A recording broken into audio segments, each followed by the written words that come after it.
And now, from beyond our dimension, this is the JeffMara podcast. Here's Jeff. My guest is Rob Valentine, ET that has currently incarnated into a human body to understand what it's like to be human. This was done so that he could be a bridge between two worlds. He is sort of an interpreter or a liaison. Rob, thanks for joining me and welcome. Hi, Jeff. Yeah, thanks for having me. Rob, how and when did you discover that you are an ET? Well, it's a long story, but I've had experiences ever since I was a child, some bizarre, almost like interdimensional shifts and things like that I couldn't really understand. But it wasn't till at least probably 15 years ago that I got telepathic messages explaining who I am and why I came into this physical matrix. So it was almost like a kind of a wake-up call or a reminder going, hi, you got a nice little, physical life going on here, but you better remember why you came in here. So can you remember this? And they were, I keep saying they because there's 5 beings that are experiencing everything that I'm experiencing in this physical world. What I mean is they see what I see, they smell what I smell, taste what I taste. They're experiencing everything. I didn't know this at first, but then they started to show me, and they said I was the one that volunteered to come into this reality, into a physical body. So, and then from then they started over a period of years, because there's just so much information. They gave me some downloads, which is just like bits of information to fill in, the big picture. And it's like, then I started waking up to go on, wait a minute. I mean, my wife has always said, there's no one like you. But I mean, everybody says that to their friends sometimes anyway. But she says, you're just not normal.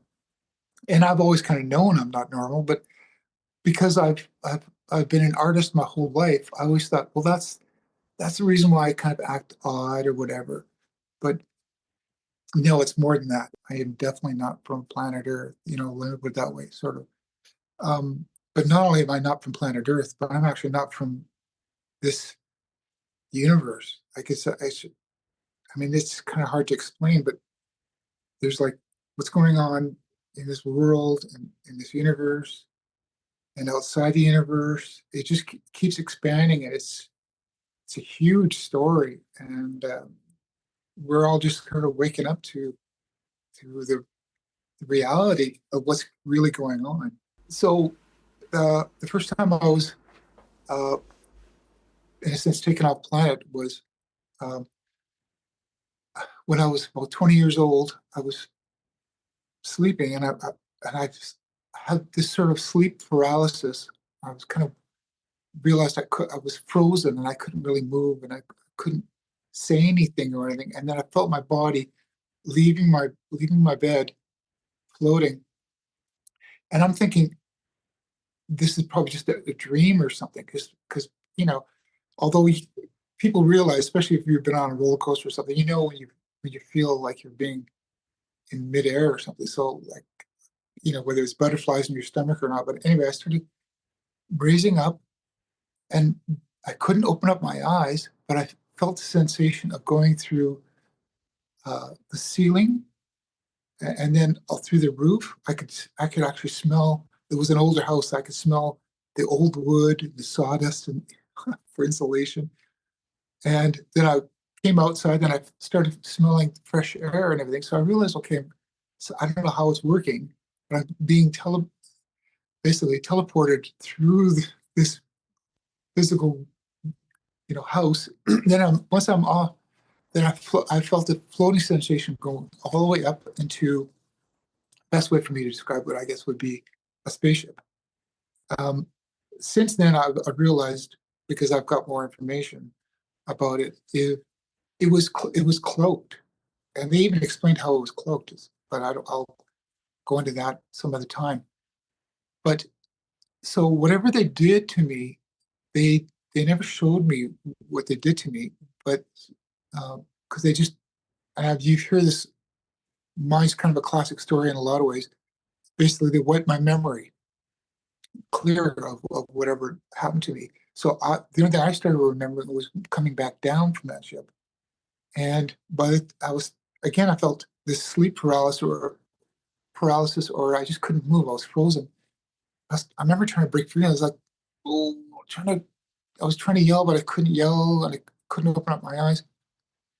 But I was probably about 2 feet off the bed, and somehow they probably just shut off the tractor beam or something. But so I fell, yeah, about 24 inches onto my bed. So I went boom down, and I woke up going, "Did that really happen?"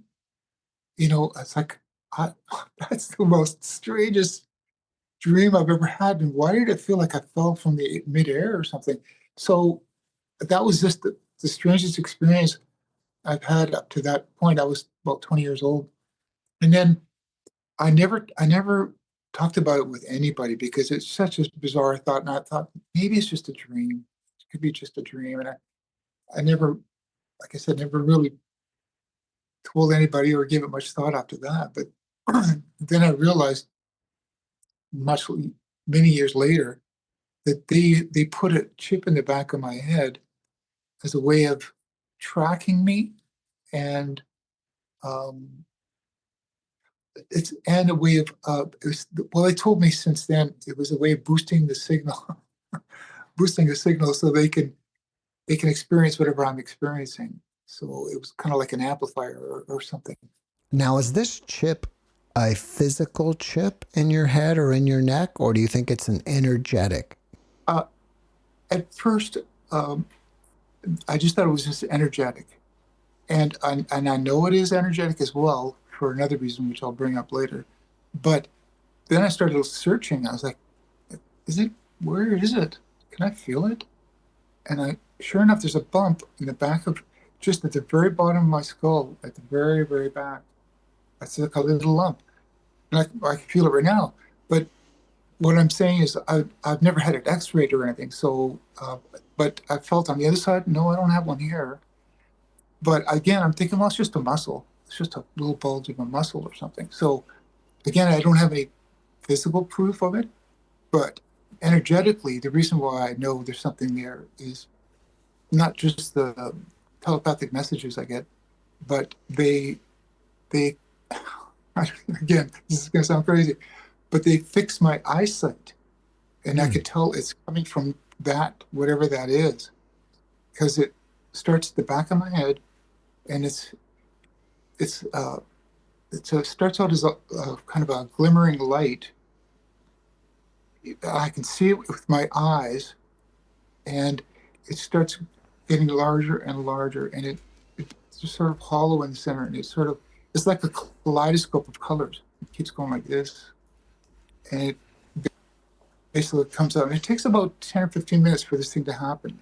Now, the first time it happened, it freaked me out because I thought there was something wrong with my eyes. I was like rubbing my eyes, and no matter where I looked, that that it's like a little ring of light was still there. So I was like, I couldn't get rid of it. It was like just it kept on going. But when it was finished, my eyesight was absolutely perfect. And I thought, that's really weird. So I can see like 100 miles away, super clear. I can see like, this is crazy. Why are my eyes so perfect? I couldn't figure it out. Again, they told me again, which makes this story sound kind of strange, but they're seeing everything I'm seeing, and they're experiencing everything I experience, like my tastes, sight, sound, everything. So that's their way of, I guess, in a sense, cleaning the lens. Like, in other words, they want to be able to see what's going on. But I don't want to put it that way. That's just as simple as I can put it. You said that you get another voice talking to you, like giving you information, do you hear that voice like as if it's your own voice? You know, like if you read a book, you're reading and you're reading the words, but you hear it in your own voice. Is it coming through in your own voice like that, or a completely different one? Yeah, it does. Because I can imagine no matter what language I'm in, if I was born in France, obviously it would speak to me in French, whatever. So it just happens to be, uh, yeah, it's like my voice or something similar. But the only reason why I can tell it's not quite like me is because uh, the use of words is something I don't really talk like that. It's very concise, very yeah, it's not colorful or it doesn't, it's just information. Just here's the deal, sort of that's it, you know. So I could tell it's not really me talking to myself. And also it's talking about, or it'll tell me things that I don't think about. Like what? So the first time I really heard it loudly is, it's funny how what they said, you're being protected. And I was like, okay. And I was looking around. It's like, where'd that come from? And who are you? And protected from what? What are you talking about? That's, you know, things like that. It's like, why would I say that to myself? Like, this doesn't make any sense. So I'm being protected. It's like, really? That's it? That's all you have to say? You know, things like that. And then especially when he was giving me heads up about things, uh, for example, I wrote it in my book, but the time I was driving down a highway and it was probably, well, just out of nowhere, it was a really calm voice said to me, there's a truck driver that fell asleep at the wheel, um, and he's in your lane, but don't panic because you know most people when a truck's in their lane, they'll go into the other lane or something. So I said, don't panic, just pull over to as far as you can to the right and stop. That's what they said. So, and this was like probably 30 seconds before it happened. And I was like, this is a curvy road. And I was like, I don't see a truck. That's a very strange message. Sure enough, we go around the corner and there's a truck in my lane heading straight for me.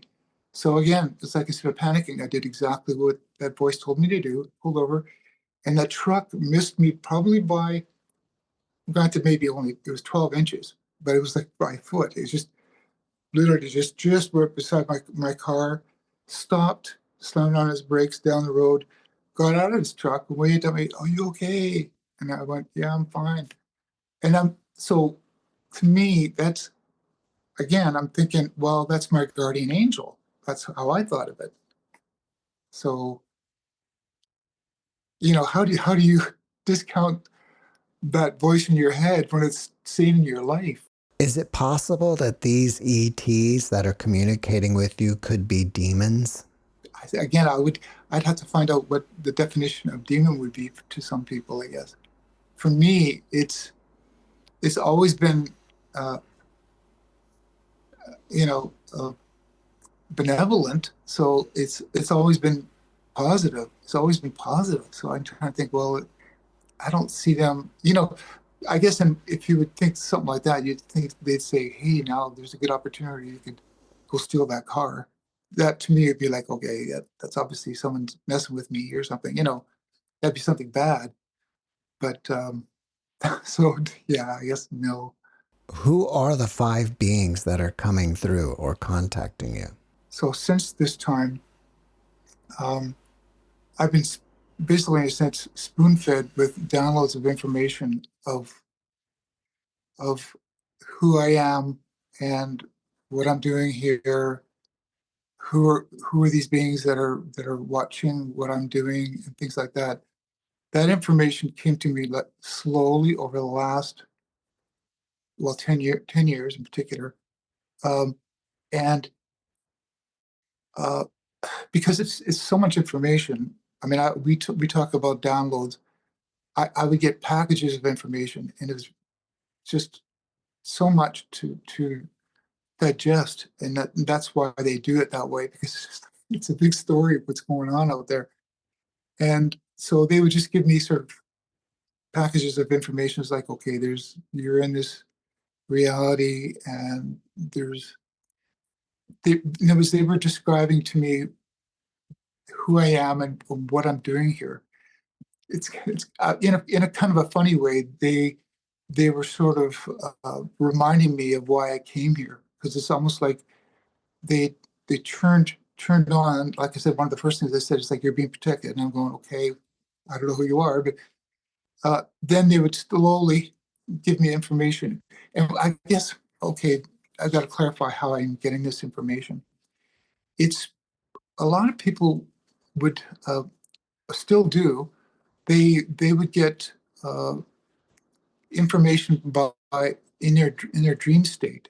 So when you're sleeping, I know a lot of people do talk about this. They talk about their in the astral world, like, you know, and in a sense, what's happening with their body is their spirit is being separated from their body because it's in sleep mode, and they're in the etheric world, which is, in a sense, pure energy. It's not in the physical world anymore. Well, for me, I would get downloads at 3 o'clock in the morning. It was almost like clockwork for months. I would be sleeping soundly, and also at 3 o'clock in the morning, I would wake up and I'd have all this information. And I was like, wow, are you kidding me? This is crazy. But whatever. So eventually I started to write this information down on a clipboard next to my bed, because it was one of those cases where you have a really interesting dream or something, and then you wake up and you want to write it down before you forget about it, because when you wake up in the morning, you're going to forget about it. So I would write this down, and I was like, oh, this is crazy, but I'll write it down. Okay, whatever. And they were explaining to me what's going on, why I came here, things like that. But I mean, that's why I ended up, I mean, I wrote my book about it, because there's just so much to talk about.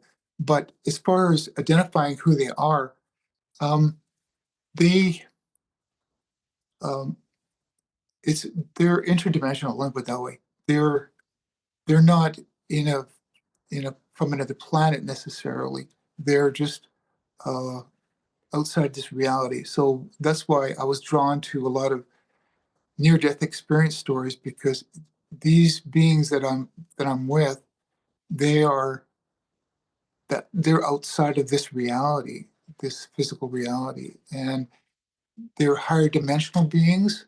And I didn't understand what that meant, like I said, but they've slowly explained that situation to me as well. It's higher frequencies, so it's like they are higher frequency beings. And again, it's a long story, but me in particular, the reason why I have a picture of me on the cover there is I'm I'm I'm this 8 foot tall, this kind of a mean, intimidating looking being, and that's why I tried to draw it on my cover of my book. That's who I am in this physical reality. But this is crazy and hard to explain. But what it is a fragment of that person has decided to incarnate into a physical body on Earth, which is me. So, in a sense, we're connected. And the simplest way for me to explain that is kind of like uh, we have the same soul, or we're sort of like twins. Like but I'm the one that's on Earth in a physical body. So I don't know. I mean, I can go on and on and on, but it's pretty hard to explain this. What is your name on the other side or wherever you are, and what race of ET are you? That's one of the things that I've asked time and time again, and they told me so many times. They said, number one, it doesn't matter, and also it'll interfere with why you're here is the main reason they don't tell me information. Because what they're trying to accomplish is have a completely normal human life, sort of. In other words, if I knew that, if I knew too much information, then it's going to interfere with my experience down here, if that makes sense. It does. And I wonder why they revealed anything to you at all. Well, again, that's because they're trying to get me to uh, um, be a liaison to people in this reality. And the reason why I'm saying reality is because it's not just about Earth and, Saturn and this, solar system and this galaxy, whatever. The story that I'm aware of is outside of this universe. Even it's there's a story within a story within a story, and there's what's going on outside of this universe is kind of more where I'm involved. It it's so hard to explain this stuff, but yeah. So they, and also another thing which is bizarre is I'm not from this universe. Even I'm talking about that gray being that I am, and I say he because even though it's me, it's like has his own physical, body as well. He revealed himself to my wife, probably about a little over 20 years ago. How did he do that? It was kind of scary for her because what it was is she was sort of in sleep mode as well, but she woke up, so she was out of sleeping, and what first happened to her was a bright light showed up. It's almost like an orb that came into her bedroom, and I mean, I was sleeping with her, so we were both in the same bed, but I was fast asleep. But she woke up and she saw this white orb floating, and it's kind of scared her, but at the same time she felt calm, and it started to change colors and get brighter and bigger, and then she was as she was watching it, so she's almost like she's going, "Wake up, Rob, wake up!" And then when she turned and looked at me, I was this being, and she said she was almost frozen stiff. She was so scared, but at the same time, she knew that it was me. She said, "I looked into that creature's eyes, and I could tell it was you." And she described it. It's just this giant gray being. It's the one I tried to draw on my cover of my book. So, yeah. In the beginning, were you doubting this and even perhaps thinking you were going crazy? And if so, at what point did it all become real for you? That's a perfect question to ask. And as a matter of fact, that's exactly what I asked myself for the longest time. And that's why I didn't really talk about it with anybody.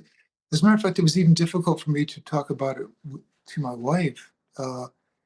Again, because I'm going, oh man, you're going to think I'm crazy, but here goes. I'll just tell you what's been going on with me. And I got to admit, it sounds crazy because it's like, okay, this guy's having lucid dreams. He's hearing voices in his head. It's like, whoa, that's a pretty good sign of like someone's going mad. But where for me, when I started to realize, especially when I was getting my eyes fixed, I thought that's weird. And not only that, but why are they doing it? It's like at least 3 or 4 times a year. It just out of nowhere. It's like why are my eyes getting fixed? That doesn't make any sense at all. It's like I asked other people. I said, "Do you see anybody else?" As a matter of fact, like most people do, I'll go on the internet and I'll start searching. It's like, does anybody else have this happen to them or whatever? And nobody's talking about that, so that's kind of weird. And then what really hit me was 2018. I was taken up on a ship again. This time I actually have more memory of it than the first time it happened to me.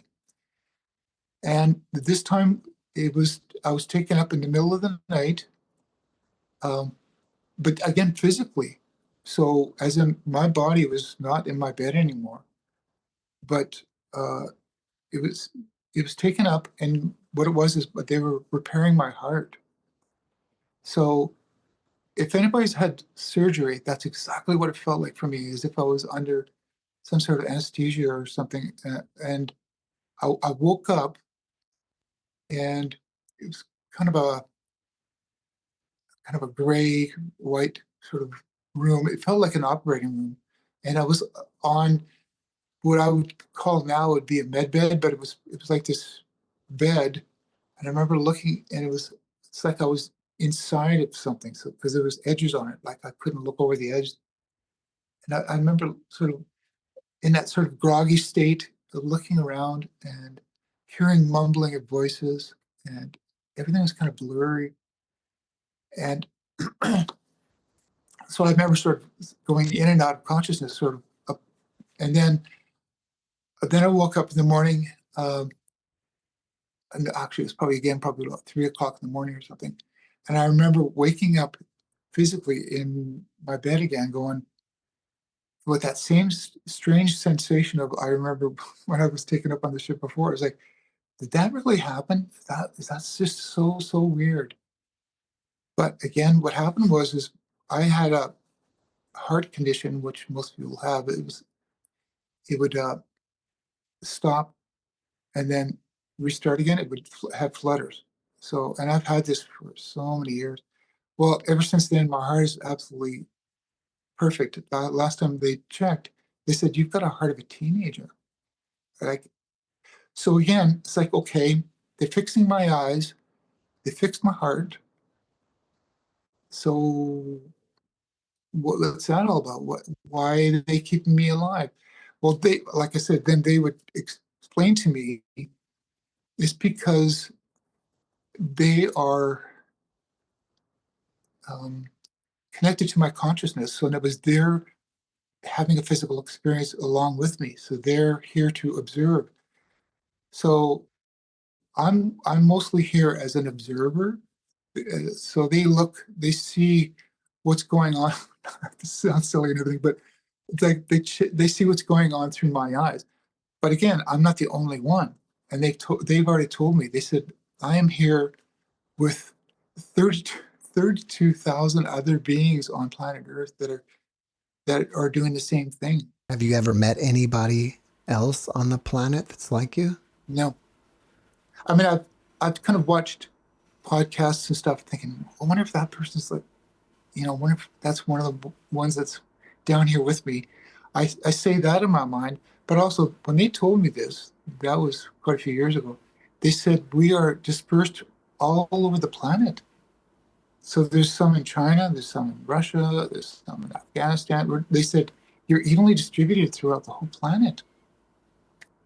So they're getting a comprehensive perspective of humanity all over the world.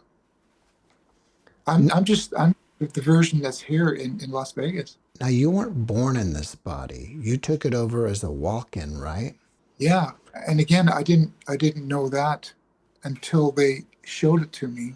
I experienced it. They said, this is how you came into this body. At what It age? was a 5-year-old child that I'm presume he must have died or was close to death. And as his soul left the body, my soul came into it. And yeah, I call that a soul exchange or walk-in, because I've looked that up now, and a lot of people have had experiences that are close to mine at different ages too. Like some people came into bodies of someone that died in a car accident or whatever. So again, they explained it to me. They said it's like a soul contract uh, from outside this physical realm, So it was something that was prearranged. So in my case, they said because they wanted to, as silly as it sounds, they wanted to come into this world kind of under the radar for some reason. And again, I didn't understand what they meant by that until later on, because because of who I am, my signature, my frequency signature, is recognized by uh, malevolent beings that are not happy with me being here, and I'm kind of a targeted person, so I get hit, and that's a whole nother story. But yeah, I get targeted. So now, again, that this makes sense to what they told me 12 years ago. They said, "You're," first thing they told me is like, "You're being protected." So now I go, "Oh, okay, well that's okay." I kind of get the bigger picture. So now when I put this whole story together over the last 15 years and downloads, I'm going, okay, I get it. I get what I'm doing here, and I'm getting the bigger picture now. So that's why I'm sort of coming out with this now. Do they ever reveal the future to you, especially these turbulent times that we're going through right now? Yes, absolutely. As a matter of fact, that's one of the things that I was shown years ago. Even as a child, I would have these visions of the future, and so basically, I can kind of sum that up is um, I'm going to try to simplify this, but this is what we live in, and especially when you understand, um, when you have an out of body experience, you realize this is kind of like the movie Matrix in that way, that it's a physical reality that we come into to have experiences. That's the best way, simplest way for me to do it. And it's sort of like a holodeck. You come in here and you live out different things, but it's like when you're finished, nobody really dies. You get out and you realize, wow, that was a crazy experience. But so, and you realize, wait a minute, there's other people that come into this holodeck at different times. And outside this holodeck, there's also no such thing as time either, because it's like, it's on a different level. It's like, anyway, the problem is it's not just Earth, it's more this galaxy, or this solar system. It's been hacked. Then that's the easiest way for me to say is this: it's being messed with. This reality is out of sync. It's not. It's let me put it this way: it's extremely dysfunctional. And if anybody comes here to visit Earth, they realize this is not. Things are just not right. So what they've explained to me is they said not just the beings like me and the 32,000. There's hundreds of thousands of beings that are here to try to fix this, but it's connected to our everybody's consciousness. So what people don't realize is that our consciousness is driving this storyline, this reality. Would you say that this reality is like the Matrix, like a simulation? Yes, it is, but it's unlike what people think a simulation is. It is, but when you realize the reality is we are actually just pure energy. That's who we really are. We're pure energy. We are part of source, all of us. We're all part of the same thing. So our version of virtual reality is a physical world. Whereas when people think now, they think, oh, well, that's just a virtual reality is the electric world or something. Like, no, this whole reality was designed to have a physicality to it. That's why it's this is a physical reality, but it's generated by us. Everything is frequency. Everything's got a code. Like I cover this in my book. I try to describe it as best I can. But yeah, everything, whether it's a coffee mug or anything, this it's all purposely designed to have a physical molecular structure. It's like a computer code. Everything is, so it is very much like the Matrix. Like that really, when I watched that movie, I like a lot of people too. It's like you go, wait a minute, that's there's something about that really rings true, and it's pretty close to what's going on. Have you ever been off planet? Just for my heart operation, I guess, in a sense, and also when I was taken to put that chip in my head. And again, it's that chip. It didn't make a lot of sense, but now that they've told me why they put it in there, it's really, in a sense, it's just a monitoring thing and a communication thing. It's like a booster. They said it boosts, so they can communicate with me and also see what I see and experience what I experience in this reality. All right, let's get back to my previous question. Have they shown you the future? Again, these are all, it's probabilities. They're not, nothing's written in stone, because everybody is constantly writing their script of their life. Like I could decide to go, you know what, I'm going to quit my job and I'm going to move to South America or whatever. Like everybody can change that timeline at any given time. So there's nothing really written in stone. But they showed me so many different positive probabilities.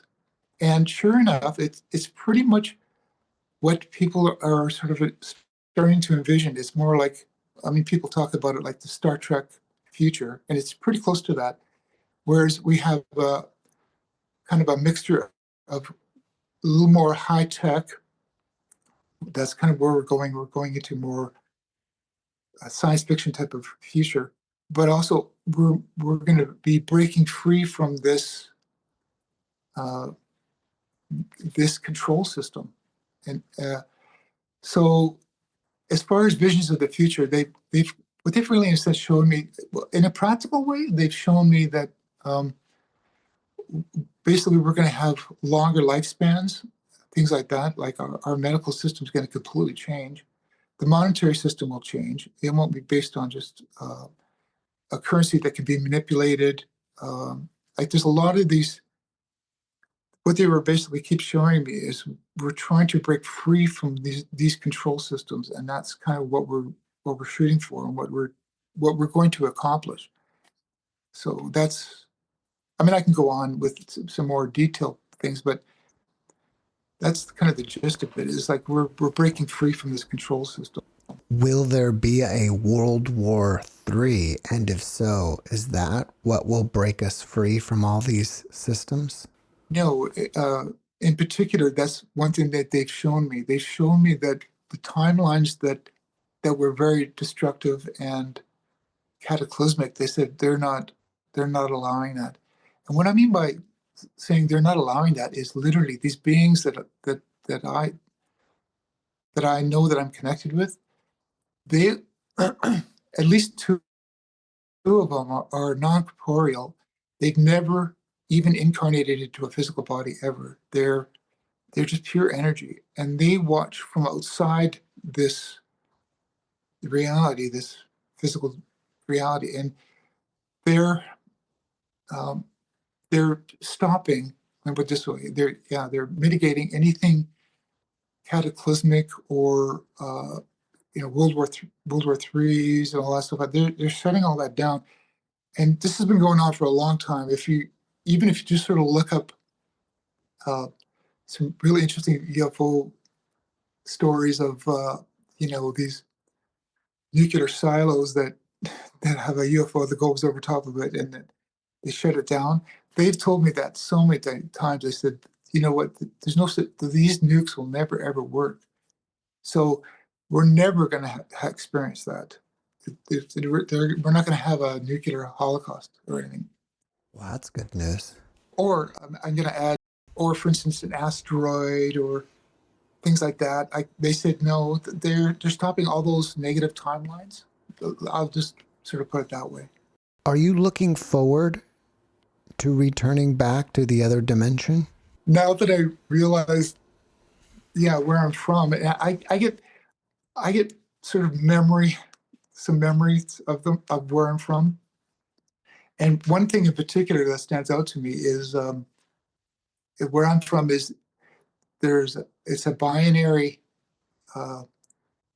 sun system. Like there's no nighttime for where I'm from. It only dims. It because there's one. Well, I'll just put it this way: sun. There's one sun it's more ultraviolet. It's kind of almost like a pink purple look to it, and one's more of an orange, whatever. So by daytime, nighttime is difficult to get used to here because I'm not used to just dark like nighttime. So I have vague memories of that where I'm from, and also where I'm from is there's we don't have to eat food. As silly as that sounds, uh, we get our energy from. Um, it's I just have vague memories of it, so it's hard for me to describe technically all these things anymore. I can barely remember, but somehow we just get energy from the sun, as far as I know. So we don't really our bodies are or have a different molecular system to it. But it's also where I'm from is a higher dimension. I'm from um, a ninth dimension. And again, it's like, well, you ask, well, what's a dimension? So again, that's one of the questions I asked. It's like, well, can you explain again? And what's interesting for me is it's not about me asking a bunch of strangers uh, for information. It's more like I'm asking them, can you guys help me remember things? Because it's like when I come into this world, I have incredible amnesia. And then they explain that's part of the experience. They said that's one of the things that everybody chooses to do when you come into this matrix is you have your memory of where you're from completely wiped out. It's completely clean. It's the only way to have a completely immersive experience when you come into these realities. So the only time you'll remember who you are or where you're from is when you're outside the matrix. Can you explain to us what the ninth dimension is? So what dimensions are, they they also help me explain it, excuse me, in from a human perspective too. So we understand certain things, like for instance, our vision only sees certain amounts of colors and things. But they explained it. It was very similar to a rainbow. Its different frequencies have different lights to it, sort of. So uh, the higher frequencies it goes, and it almost like it repeats itself too, like a rainbow. So, excuse me, I'm just going to get a drink. So, best way to describe frequencies is, or sorry, dimensions is frequencies. Like we live in a world where we have AM frequency. Well, then if you have the proper radio, whatever, you can dial in the FM. Well, that's like, for instance, 4 or 5D. And then ultra high frequency would be, let's say, 60 or 70 or whatever, that type of thing. So it's again, I know that Tesla talked about this too. It's like everything is based on frequencies, and he's right. So in a sense, the 9D is basically a higher frequency of being. But again, we're all one in a sense. But I look, to be honest, I look at it more like classrooms. Like grade three is 3D, grade 4 is grade 4D, 5D. So it's like I'm a ninth grader. Um, it's like, and I've played these before too, and that's another thing. I have vague memories of them, but I've done these classes before. I'm saying it kind of in a funny way, but I've done these physical realities before, and that's the reason why I volunteered to come in, because I know what it's like to be in these worlds. So I kind of have vague memories of them. I don't know if that explains it a little bit better. Thank you. During waking life, waking consciousness, do you ever go outside and see UFOs? Yeah, I have seen them in my lifetime. And um, first time I saw them, I think I was 17 years old, and uh, I was standing at a bus stop, me and two other friends, and we just saw this glowing light in the sky. It could be like 50 miles away, and we were just thinking, okay, that's an airplane or something. But it was a little more bright than normal and bigger, and it also just stayed there. And I thought, well, we started talking to each other. Well, it's probably just a helicopter or something. But that's pretty bright light for a helicopter. But whatever. So we watched it. It's like, as a matter of fact, it just didn't really move. It just stayed there. And we're like, this is kind of getting boring. Like, I wish we'd do something. And then, sure enough, uh, we looked again, and it just went. Phew. It just, we're like, are you kidding me? It went probably interdimensional for all I know. I don't understand exactly, but it's like literally disappeared. It just went right into nothing. And so we're like, okay, I know what we saw, and so we can't really deny it necessarily. That was the first time. And then as I've gotten older, then I've seen more objects. And one of them in particular was following a vehicle that I was in. This was probably about 10 years ago. And it was uh, it was like a capsule. So it was kind of elongated, but it was chrome. It was like shiny chrome looking.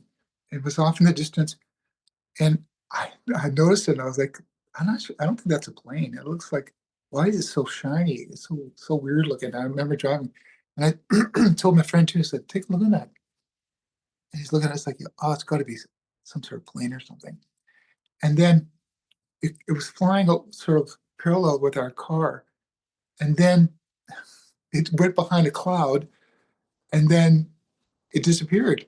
That's why I went, well, that's how can a vehicle just stop? How can it just stop out of nowhere? And then later on, uh, they told me they were they were monitoring me because I was traveling, and they were just they told me that was them. And so I went, oh, okay. So that's I've seen them that doing in that way, but I didn't mention this in the beginning, but you're also a professional metallurgist. And if people can see behind you, they can see the armory that you've made for movies. yeah, that's what I do for a living. I'm mostly well, I consider myself a multi-medium artist because I started out as a painter when I was a child, but then I moved into metal arts, and now I specialize in, especially when medieval or Renaissance armor is what I specialize in now. But yeah, What what are some I of the got, movies that you've created the armor for? like for instance, the 13th Warrior or Underworld, some fantasy and armor, and Night at the Museum, like all those Roman soldier armor guys. That's all the stuff I made. Do you think that any of your ET contact has influenced your art? Absolutely. I didn't realize it as much until they they were sort of they actually do have a sense of humor, by the way. And they've been kidding with me for years from time to time. And what it is, because they they're experiencing everything I do, they sort of coax me into doing things. They go, yeah, I'm not saying that way, but I'm just saying they go, yeah, I want to experience that. Can you do that? Because we want to know what that feels like in a human body. And one of them is I'm a musician too. So, I mean, I played in, rock bands when I was a little kid, 16-year-old kid. But when I moved to Vegas, I got back into the music scene again. And I started playing in some tribute bands. And it's funny because, like I said, later on, they told me they really enjoyed that because they liked the experience of being um, playing this music on stage and having interaction with the crowd and stuff like that. These experiences are interesting to them as well as it's a creative outlet for them too. They inspire me a lot. Um, when I'm just doing my average work too, they'll give me suggestions or inspire me to do things. So yeah, I get inspiration from them too. So yeah, that's another way of putting it. I'm trying to compact a lot of the stuff that I've gotten as downloads over the last 15 years. But again, I didn't want to make a thick book. So I sort of cherry picked what I thought was really interesting and um, revealing. So like take for instance some of the topics that I have is um, telepathy and downloads. I explain that as best I can, or the mechanics of our physicality. So uh, higher dimensional beings. I try to explain that. So I'm trying to, and also I'm trying to simplify things because that's one thing I like. I don't like long-winded explanations of things. So I want to just simplify it and also just give people an understanding of my personal experience. And then maybe they can resonate with some of it, and it'll rings true. Then that's great. If people want to find out more about it, where should they go? Right now, it's available on Amazon, so you can buy it on Amazon. And yeah, if you have any questions and you want to, ask me any more information, I also have the email undercoverenvoy@hotmail.com. For those of people that didn't know your story, how did they react when you came out with the book? Yeah, well, that's kind of funny.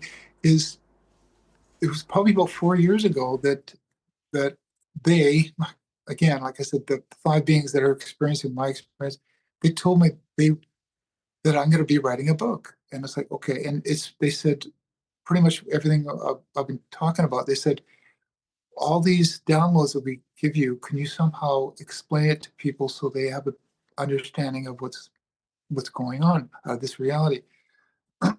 So they said, but don't publish it until we tell you to. So I was like, okay. So I've been slowly accumulating and writing these chapters or what I think is kind of important or something interesting enough for people to relate to. And I only got the green light in January of 2025. They finally went, okay, this is the year you're gonna publish this book.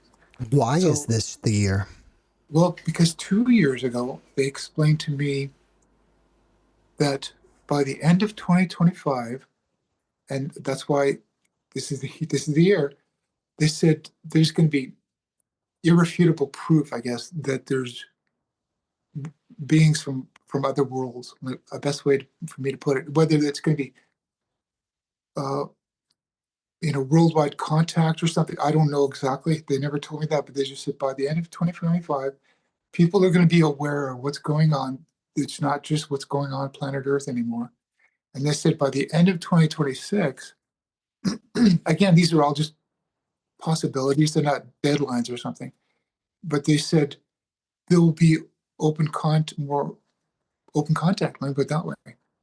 And so being a liaison or an envoy, they said, I'm going to be more of a human contact so people can relate to me because it will be beings from other planets and things like that having more open contact and interaction with us. Have they ever told you when will ETs be walking among us here on the planet? Well, the funny part about that is they already are, like I am.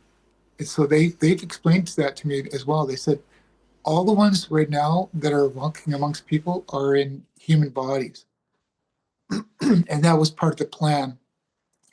They said because, and they've also joked with me about this, is they said, if